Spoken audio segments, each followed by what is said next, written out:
ಎಲ್ರಿಗೂ ನಮಸ್ಕಾರ. ನಾನು ನಯನ. ಮಲೆನಾಡಿನ ಹೆಬ್ಬಾಗಿಲು ಶಿವಮೊಗ್ಗದಲ್ಲಿ ಈಗಾಗಲೇ ಉಕ್ಕಿನ ಹಕ್ಕಿಗಳ ಹಾರಾಟಕ್ಕೆ ವಿಮಾನ ನಿಲ್ದಾಣ ಸಜ್ಜಾಗಿದೆ. ಮಾಜಿ ಸಿಎಂ ಯಡಿಯೂರಪ್ಪ, ಸಂಸದ ಬಿವೈ ರಾಘವೇಂದ್ರ ಅವರ ಕನಸು ನನಸಾಗಿದೆ. ಈ ವಿಮಾನ ನಿಲ್ದಾಣದ ಉದ್ಘಾಟನೆ ಕೂಡ ಆಗಿದೆ. ಪ್ರಧಾನಿ ನರೇಂದ್ರ ಮೋದಿ ಅವರೇ ಬಂದು ಫೆಬ್ರವರಿ 27ರಂದು ಲೋಕಾರ್ಪಣೆ ಮಾಡಿದ್ದಾರೆ. ಆದ್ರೆ ಇಲ್ಲಿವರೆಗೂ ಕೂಡ ಇಲ್ಲಿ ನಾಗರಿಕ ವಿಮಾನಯಾನ ಸೇವೆ ಪ್ರಾರಂಭವಾಗಿಲ್ಲ. ಈಗ ಮಲೆನಾಡಿನ ಜನರಿಗೆ ಒಂದು ಸಿಹಿ ಸುದ್ದಿ ಇದೆ.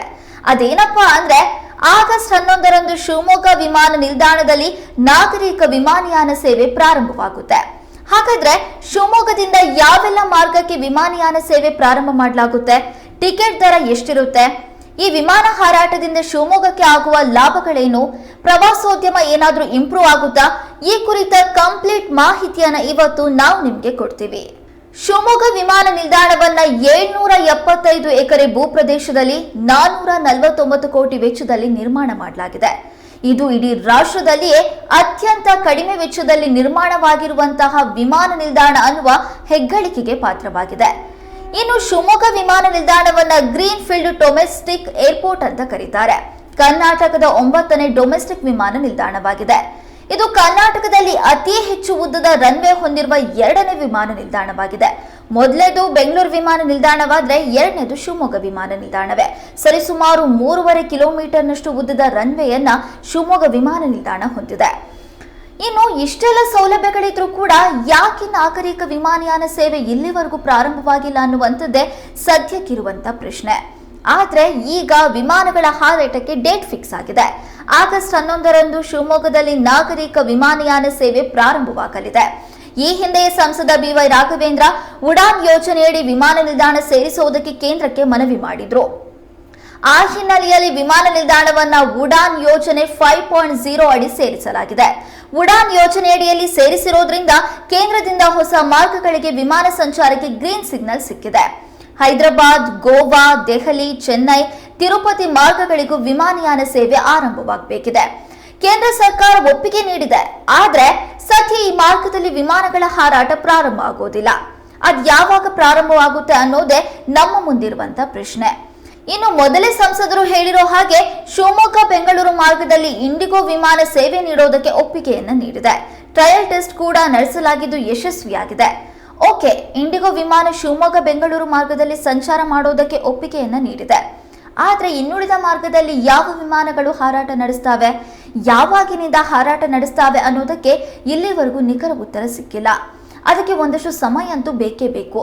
ಯಾಕಂದ್ರೆ ಅದಕ್ಕೆ ಟೆಂಡರ್ ಅನ್ನ ಕರಿಬೇಕಾಗುತ್ತೆ. ನಂತರ ಆ ಟೆಂಡರ್ ಯಾವ ಸಂಸ್ಥೆ ತೆಗೆದುಕೊಳ್ಳುತ್ತೆ ಅದರ ಜೊತೆಗೆ ಒಪ್ಪಂದವನ್ನ ಮಾಡ್ಕೊಳ್ಬೇಕು. ನಂತರ ಆ ಸಂಸ್ಥೆಯ ವಿಮಾನ ಬಂದು ಇಲ್ಲಿ ಟ್ರಯಲ್ ನಡೆಸಬೇಕು. ಹಾಗಾಗಿ ಎಲ್ಲಾ ಪ್ರೊಸೀಜರ್ ನಡೆಯೋದಕ್ಕೆ ಸಾಕಷ್ಟು ಸಮಯ ಬೇಕು. ಆದ್ರಿಂದ ಉಳಿದ 4 ಮಾರ್ಗದಲ್ಲಿ ವಿಮಾನ ಹಾರಾಟ ಯಾವಾಗ ಅಂತ ಹೇಳೋದು ಸ್ವಲ್ಪ ಕಷ್ಟನೇ.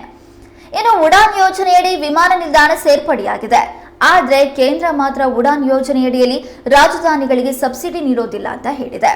ಹಾಗಾಗಿ ಶಿವಮೊಗ್ಗದಿಂದ ಬೆಂಗಳೂರಿಗೆ ಸಂಚರಿಸುವ ಪ್ರಯಾಣಿಕರಿಗೆ ಕೇಂದ್ರದಿಂದ ಸಬ್ಸಿಡಿ ಸಿಗೋದಿಲ್ಲ.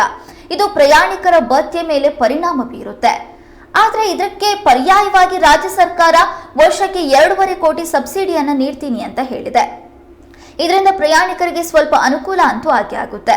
ಸದ್ಯಕ್ಕೆ ಸಿಕ್ಕಿರೋ ಮಾಹಿತಿ ಪ್ರಕಾರ ಶಿವಮೊಗ್ಗದಿಂದ ಬೆಂಗಳೂರಿಗೆ ಒಂದು ವಿಮಾನದ ಟಿಕೆಟ್ ಸರಿಸುಮಾರು 3,000 ರೂಪಾಯಿಗೆ ಸಿಗಬಹುದು. ಯಾಕಂದ್ರೆ ಹುಬ್ಬಳ್ಳಿಯಿಂದ ಬೆಂಗಳೂರಿಗೆ ಇಂಡಿಗೋ ವಿಮಾನದಲ್ಲಿ 4,316 ರೂಪಾಯಿ ಇದೆ.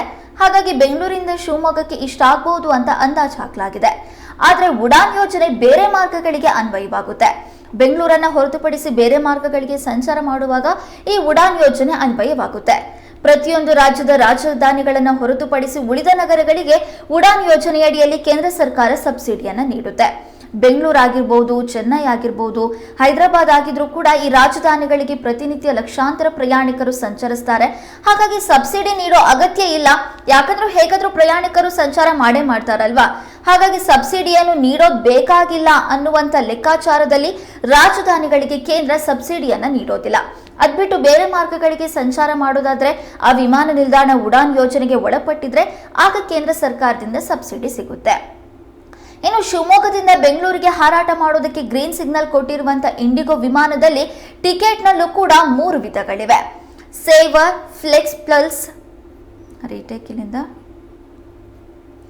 ಇನ್ನು ಶಿವಮೊಗ್ಗದಿಂದ ಬೆಂಗಳೂರಿಗೆ ಹಾರಾಟ ಮಾಡುವುದಕ್ಕೆ ಗ್ರೀನ್ ಸಿಗ್ನಲ್ ಕೊಟ್ಟಿರುವಂತಹ ಇಂಡಿಗೋ ವಿಮಾನದ ಟಿಕೆಟ್ನಲ್ಲೂ ಕೂಡ 3 ವಿಧಗಳಿವೆ. Saver, flex pulse, super 6i. Retake. ಇನ್ನು ಶಿವಮೊಗ್ಗದಿಂದ ಬೆಂಗಳೂರಿಗೆ ಹಾರಾಟ ಮಾಡೋದಕ್ಕೆ ಗ್ರೀನ್ ಸಿಗ್ನಲ್ ಕೊಟ್ಟಿರುವಂತಹ ಇಂಡಿಗೋ ವಿಮಾನದ ಟಿಕೆಟ್ನಲ್ಲೂ ಕೂಡ 3 ವಿಧಗಳಿವೆ. ಒಂದು ಸೇವರ್, ಇನ್ನೊಂದು ಫ್ಲೆಕ್ಸ್ ಪಲ್ಸ್, ಮತ್ತೊಂದು ಸೂಪರ್ 6e ಅಂತ. ಈ ಕ್ಲಾಸ್ಗಳಲ್ಲಿ ಟಿಕೆಟ್ ಅನ್ನ ಬುಕ್ ಮಾಡಬಹುದು. ಸೇವರ್ ಅಂದ್ರೆ ಇದಕ್ಕೆ 3,000 ರೂಪಾಯಿ ನಿಗದಿ ಮಾಡಲಾಗುತ್ತೆ. ಇದು ಬೆಂಗಳೂರಿನ ಮಟ್ಟಿಗೆ ಹೇಳೋದಾದ್ರೆ 3,000 ರೂಪಾಯಿ ನಿಗದಿಯಾಗುತ್ತೆ ಟಿಕೆಟ್ ತರ. ಇನ್ನು ಒಬ್ಬರು 7 kg ಹ್ಯಾಂಡ್ ಬ್ಯಾಗ್ ಜೊತೆಗೆ 15 kg ಚೆಕ್ ಇನ್ ಬ್ಯಾಗ್ ಅನ್ನ ತೆಗೆದುಕೊಂಡು ಹೋಗ್ಬೋದು. ಇನ್ನೊಂದು ವಿಧ ಅಂತ ಹೇಳಿದ್ವಲ್ವಾ, ಫ್ಲೆಕ್ಸ್ ಪಲ್ಸ್ ಅಂತ. ಈ ಫ್ಲೆಕ್ಸ್ ಪಲ್ಸ್ ನಲ್ಲಿ 4,500 ರೂಪಾಯಿವರೆಗೆ ಟಿಕೆಟ್ ದರ ಇರುತ್ತೆ. ಇವರು ಸಹ 7 kg ಹ್ಯಾಂಡ್ ಬ್ಯಾಗ್ ಮತ್ತು 15 kg ಚೆಕ್ ಇನ್ ಬ್ಯಾಗ್ ಅನ್ನ ತೆಗೆದುಕೊಂಡು ಹೋಗ್ಬೋದು. ಇನ್ನು ಸೂಪರ್ 6e ಕ್ಲಾಸ್ ನಲ್ಲಿ 8,000 ರೂಪಾಯಿಂದ 9,000 ರೂಪಾಯಿವರೆಗೆ ಟಿಕೆಟ್ ದರ ನಿಗದಿಯಾಗುತ್ತೆ. ಇದರಲ್ಲಿ ಟಿಕೆಟ್ ಬುಕ್ ಮಾಡಿದಾಗ 7 kg ಹ್ಯಾಂಡ್ ಬ್ಯಾಗ್ ಜೊತೆಗೆ 25 kg ವರೆಗೂ ನೀವು ಚೆಕ್ ಇನ್ ಬ್ಯಾಗ್ ಅನ್ನ ತೆಗೆದುಕೊಂಡು ಹೋಗೋದಕ್ಕೆ ಅವಕಾಶವನ್ನ ನೀಡಲಾಗುತ್ತೆ. ಜೊತೆಗೆ ಸೂಪರ್ 6e ಟಿಕೆಟ್ ಅನ್ನ ನೀವೇನಾದ್ರೂ ಬುಕ್ ಮಾಡಿದ್ರಿ ಅಂದ್ರೆ ಇದರಲ್ಲಿ ನಿಮಗೆ ಫ್ರೀ ಮೀಲ್ಸ್ ಅಂದ್ರೆ ಉಚಿತ ಊಟ ಸಿಗುತ್ತೆ. ಇನ್ನು ಏರ್ಪೋರ್ಟ್ ಸರ್ವಿಸ್ ಅನ್ನ ಕೊಡ್ತಾರೆ. ಟ್ರಾವೆಲ್ ಇನ್ಶೂರೆನ್ಸ್ ಕೂಡ ಇರುತ್ತೆ. ಹಾಗಾಗಿ ನೀವು ಯಾವ್ದು ಬೇಕೋ ಆ ಟಿಕೆಟ್ ಅನ್ನ ಬುಕ್ ಮಾಡಬಹುದು ನಿಮ್ಮ ಅನುಕೂಲಕ್ಕೆ ತಕ್ಕಂತೆ. ಹಾಗಾಗಿ ಜನರು ತಮಗೆ ಯಾವ ಟಿಕೆಟ್ ಇಷ್ಟ ಆಗುತ್ತೋ ಆ ಟಿಕೆಟ್ ಅನ್ನ ಬುಕ್ ಮಾಡ್ತಾರೆ. ಇನ್ನು ಶಿವಮೊಗ್ಗ ವಿಮಾನ ನಿಲ್ದಾಣದಿಂದ ಪ್ರವಾಸೋದ್ಯಮಕ್ಕೆ ಏನಾದರೂ ಉಪಯೋಗವಾಗುತ್ತಾ? ಖಂಡಿತವಾಗ್ಲೂ ಉಪಯೋಗವಾಗುತ್ತೆ. ಶಿವಮೊಗ್ಗದ ಪ್ರವಾಸೋದ್ಯಮಕ್ಕೆ ಶಿವಮೊಗ್ಗದ ವಿಮಾನ ನಿಲ್ದಾಣದಲ್ಲಿ ಉಕ್ಕಿನ ಹಕ್ಕಿಗಳು ಹಾರಾಟವನ್ನು ನಡೆಸೋದಕ್ಕೆ ಪ್ರಾರಂಭ ಮಾಡಿದ್ರೆ ಜೀವ ಕಳೆ ಬಂದಂತಾಗುತ್ತೆ. ಹೇಳಿ ಕೇಳಿ ಮಲೆನಾಡು ಸದಾ ಹಚ್ಚ ಹಸಿರಿನಿಂದ ಸಮೃದ್ಧವಾಗಿರುವಂಥ ನಾಡು. ಜೋಗ ಜಲಪಾತ, ಕೊಡಚಾದ್ರಿ, ಕುಂದಾದ್ರಿ, ಕುಪ್ಪಳ್ಳಿ, ಆಗುಂಬೆ ಹೀಗೆ ಪುರಾತನ ದೇವಸ್ಥಾನಗಳು, ಸಾಕಷ್ಟು ಪ್ರೇಕ್ಷಣೀಯ ಸ್ಥಳಗಳು ಶಿವಮೊಗ್ಗದಲ್ಲಿ ಇದೆ. ಅದಕ್ಕೆ ಯಾವುದೇ ರೀತಿಯಾದಂಥ ಕೊರತೆಗಳು ಇಲ್ಲ. ಹೀಗಾಗಿ ವಿಮಾನ ನಿಲ್ದಾಣ ಆದ್ರೆ ಹೆಚ್ಚಿನ ಪ್ರವಾಸಿಗರು ಭೇಟಿ ನೀಡ್ತಾರೆ. ಮಲೆನಾಡು ಭಾಗದ ಪ್ರವಾಸಿ ತಾಣಗಳ ಅಭಿವೃದ್ಧಿ ಆಗುತ್ತೆ. ಇದರಿಂದ ಉದ್ಯೋಗ ಸೃಷ್ಟಿಯಾಗುತ್ತೆ. ಇನ್ನು ಶಿವಮೊಗ್ಗ ವಿಮಾನ ನಿಲ್ದಾಣದಲ್ಲಿ ನೈಟ್ ಲ್ಯಾಂಡಿಂಗ್ ವ್ಯವಸ್ಥೆ ಇರೋದ್ರಿಂದ ಪ್ರವಾಸಿಗರಿಗೆ ಇದರಿಂದ ಅನುಕೂಲ ಆಗುತ್ತೆ. ಇನ್ನು ಶಿವಮೊಗ್ಗದಲ್ಲಿ ಸದ್ಯಕ್ಕೆ ಕಾಡ್ತಾ ಇರುವಂತಹ ಒಂದು ಸಮಸ್ಯೆ ಅಂದ್ರೆ ಕೈಗಾರಿಕೋದ್ಯಮಗಳು ಇಲ್ಲದೆ ಇರುವಂತದ್ದು. ಇನ್ನು ಬೇರೆ ಜಿಲ್ಲೆಗಳಿಗೆ ಹೋಲಿಕೆ ಮಾಡಿದರೆ ಶಿವಮೊಗ್ಗದಲ್ಲಿ ಕೈಗಾರಿಕೆಗಳ ಸಂಖ್ಯೆ ಬಹಳ ಕಡಿಮೆ. ಭದ್ರಾವತಿಯಲ್ಲಿ VISL ಮತ್ತು MPM 2 ಕಾರ್ಖಾನೆಗಳು ಇದೆ. ಆದರೆ ಆ ಕಾರ್ಖಾನೆಗಳು ಕೂಡ ಮುಚ್ಚೋ ಹಂತಕ್ಕೆ ಬಂದು ನಿಂತಿದೆ. ಇದರಿಂದ ಸಾವಿರಾರು ಜನರು ನಿರುದ್ಯೋಗಿಗಳಾಗ್ತಾರೆ. ಹಾಗಾಗಿ ಇಲ್ಲಿ ಉದ್ಯೋಗ ಸೃಷ್ಟಿ ಆಗಬೇಕು ಅಂದ್ರೆ ಕೈಗಾರೀಕರಣ ಆಗಲೇಬೇಕು. ವಿಮಾನಗಳ ಹಾರಾಟ ಪ್ರಾರಂಭ ಆದರೆ ಜಾಗತಿಕ ಮಟ್ಟದ ಕಂಪನಿಗಳು ಶಿವಮೊಗ್ಗಕ್ಕೆ ಬಂದು ಕೈಗಾರಿಕೆ ತೆರೆದು ಹೂಡಿಕೆ ಮಾಡ್ತವೆ. ಇದರಿಂದ ಈ ಭಾಗದ ಯುವಕರಿಗೆ ಉದ್ಯೋಗ ಸೃಷ್ಟಿಯಾಗುತ್ತೆ. ಈ ಕುರಿತು ಬಹಳ ದೊಡ್ಡ ಮಟ್ಟದಲ್ಲಿ ಚರ್ಚೆ ಕೂಡ ಆಗ್ತಾ ಇದೆ. ಒಟ್ಟಾರೆ ಶಿವಮೊಗ್ಗ ವಿಮಾನ ನಿಲ್ದಾಣದಲ್ಲಿ ನಾಗರಿಕ ವಿಮಾನಯಾನ ಸೇವೆ ಪ್ರಾರಂಭವಾದ್ರೆ ಜಿಲ್ಲೆಯ ಜನತೆಗೆ ಇಷ್ಟೆಲ್ಲ ಲಾಭಗಳಾಗುತ್ತೆ. ಇನ್ನು ಶಿವಮೊಗ್ಗದ ಜನರು ವಿಮಾನದಲ್ಲಿ ಸಂಚರಿಸಬೇಕು ಅನ್ನುವಂತ ಕನಸು ಕೂಡ ನನಸಾಗುತ್ತೆ. ಆದಷ್ಟು ಶೀಘ್ರದಲ್ಲಿ ನಾಗರಿಕ ವಿಮಾನಯಾನ ಸೇವೆ ಶಿವಮೊಗ್ಗದ ವಿಮಾನ ನಿಲ್ದಾಣದಲ್ಲಿ ಪ್ರಾರಂಭವಾಗಲಿ ಅನ್ನುವಂಥದ್ದೇ ನಮ್ಮೆಲ್ಲರ ಆಶಯ.